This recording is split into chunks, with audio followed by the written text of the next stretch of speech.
কেৰাহীত তেল গৰম হ'বলৈতো কেইটামান পাঁচফোৰণ দি দিছোঁ। আপোনালোকে কিন্তু মোৰ কেৰাহীখন মাইণ্ড নকৰিব হা, এই কেৰাহীখন বহুত পঢ়িলোঁ, কিন্তু এই কেৰাহীখনত বনাই মানে কিবা এটা ভাল লাগে বাকী কেৰাহীবিলাকতকৈ। ইয়াতে মই পিঁয়াজ, জলকীয়া আৰু এটা ডাঙৰ চাইজৰ বিলাহী কাটি লৈ অকণমান ভাজি ল'ম।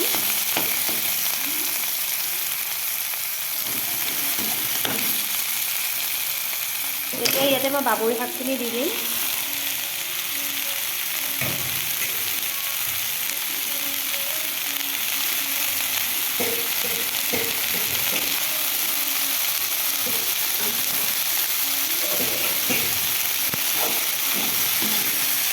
বাবৰি খাই কোনে কোনে ভাল পায় জনাবচোন।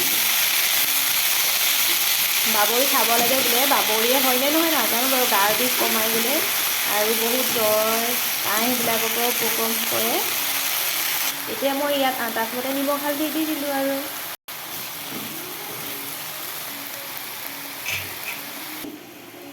এতিয়া বাবৰিখিনি অকণমান পানী যাবলৈ দিয়ে, কিছুমানে ডিমটো আগতেই ভাজি লয়, কিন্তু মই নাভাজোঁ, মই ডিমটো ইয়াত এনেকৈ দি দিম।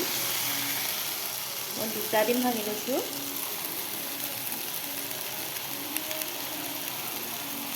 এতিয়া অলপ সময় ৰখিব দিম। এতিয়া এনেকৈ হৈ যোৱাৰ পিছত আৰু অকণ মই ৰখিব দিম।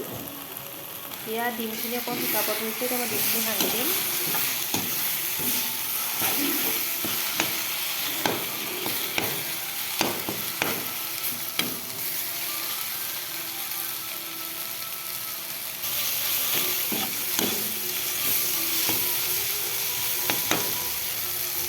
এয়া মোৰ বাবৰি আৰু ডিমখিনি প্ৰায় বনাই হৈ গৈছে। এয়া